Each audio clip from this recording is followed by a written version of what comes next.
Unstoppable అంటే కంటిన్యూయస్‌గా success రావటం అని కాదు.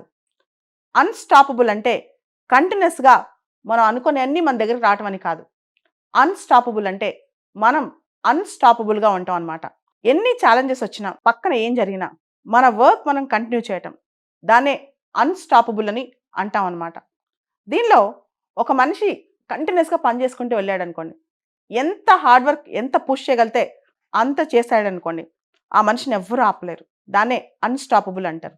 మనం అనుకుంటాం చాలామందికి లక్ బాగా కలిసొస్తాయి. చాలామంది జీవితాల్లో మిరాకిల్స్ జరిగిపోతాయి. ఇదంతా పెద్ద అబద్ధం. ఎవరైతే కంటిన్యూయస్‌గా ఒకే అంశం మీద చాలా ఇంటెన్స్‌గా ఫోకస్ చేశారో, ఆ లేజర్ ఫోకస్ చేశారో, ఆ వ్యక్తి ఏదనుకుంటే అది సాధించగలడనమాట. దానికి ప్రపంచంలో అన్ని శక్తులు కలిసొస్తాయి. పాల్ కొహెలో చాలా ఫేమస్ థింకర్. ఆయన 'ఆల్కెమిస్ట్' అనే పుస్తకంలో ఒక మాట రాస్తారనమాట. When you want to do something, the whole universe conspires in your favour. నువ్వేదైనా గొప్పది సాధించాలనుకున్నప్పుడు, నీ మనసు దాని మీదే ఉన్నప్పుడు, నీ నియంత్రణ, నిగ్రహం మొత్తం గూడా దాని మీదే పూర్తిగా ఫోకస్ అయి ఉన్నప్పుడు, ఈ విశ్వం మొత్తం, విశ్వంలో ఉన్న అన్ని శక్తులు నీకు సపోర్ట్ చేస్తాయని చెప్పి. మనిషి జీవితంలో కొన్ని ఎవరి చేతికి వెళ్ళలేవు. దోచేయాలన్నా దోచుకోలేరు. దొంగిలించాలన్నా వాళ్ళ వల్ల కాదు. అదే మనిషికున్న జ్ఞానం, విజ్ఞానం. ప్రపంచంలో ఏదైనా పోగొట్టుకోవచ్చు. మనిషి తను చేసే ఉద్యోగం పోగొట్టుకోవచ్చు. తన దగ్గర ఉన్న డబ్బులు పోగొట్టుకోవచ్చు.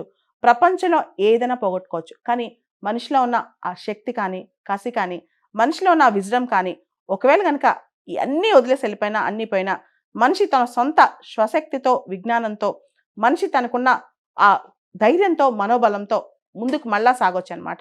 చరిత్రలో మీరు వినే ఉంటారు. చాలా గొప్ప కథ ఒకటుందనమాట. హర్షవర్ధనుడు అని గొప్ప రాజున్నాడు. ఆయన పుష్యభూతి డైనస్టీకి చెందినవాడనమాట. ఆయనలో ఒక గొప్ప లక్షణం ఉంది. పెద్ద చక్రవర్తి ఆయన. యుద్ధాలు చేస్తాడు, అన్నీ సాధిస్తుంటాడు. అన్నీ అంటే ప్రపంచంలో ఆయన జయించలేనివి చాలా రేర్‌గా ఉంటాయనమాట. అంత గొప్ప మహారాజు ఆయన. ఆయన 5 సంవత్సరాలకొకసారి తనేదైతే సామ్రాజ్యాలు జయించాడో, తనేదైతే సాధించాడో అన్నీ ఇచ్చేస్తాడనమాట. ఇచ్చి మళ్ళా స్క్రాచ్‌కొచ్చేస్తాడు. అంటే కిందకొచ్చేస్తాడు. మళ్ళా అప్పటి నుంచి తన లైఫ్ స్టార్ట్ చేస్తాడనమాట. జీవితంలో గొప్ప పాఠం ఇదే. మనందరం అనుకుంటాం ఒక్కసారి కంఫర్ట్ జోన్‌లోకెళ్ళాక జీవితంలో ఇంక మేము కంఫర్ట్‌గా ఉన్నాం. మనకిదంతా చాలు అనుకున్న తర్వాత ఇలా బతికేస్తే బావుంటది.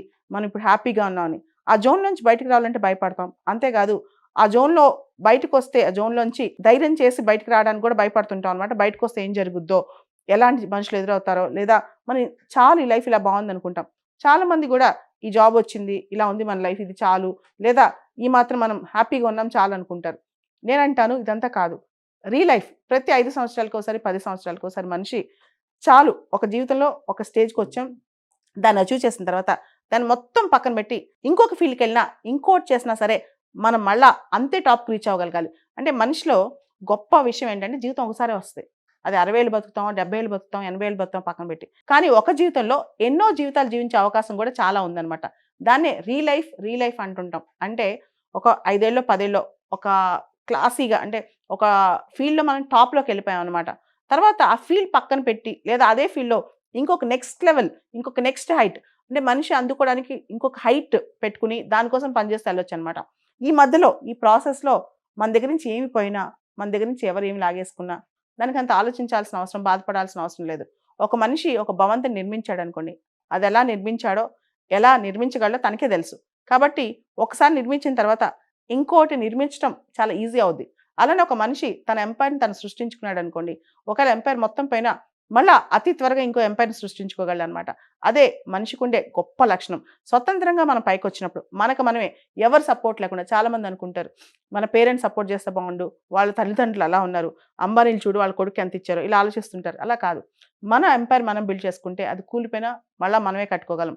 అండ్ దానిలో మనకు చాలా సాటిస్ఫాక్షన్ కూడా ఉంటదనమాట. అంటే మన ఎంపైర్ మనమే బిల్డ్ చేసుకున్నాం. మనం స్వతంత్రంగా పైకొచ్చాం. మనకి ఎవ్వరి సపోర్ట్ లేకపోయినా రాగలిగాం. జీవితంలో అంతకంటే గొప్ప తృప్తి, అంతకంటే గొప్ప సాటిస్ఫాక్షన్ ఏమిటో చెప్పండి. కాబట్టి మనం ఎన్ని అబ్‌స్టాకిల్స్ వచ్చినా, ఎన్ని బ్రేక్స్ వచ్చినా, ఎన్ని ఛాలెంజెస్ వచ్చినా, ఎవరు ఏం చేసినా, మన దగ్గరే ఉండి మనల్ని చంపేసినా సరే, మనం మళ్ళా తిరిగి ఫినిక్స్ పక్షిలాగా పైకి ఎగరటమే మన లక్ష్యం అనమాట. మీరు వినే ఉంటారు గ్రీక్ మైథాలజీలో ఫీనిక్స్ పక్షి కథ.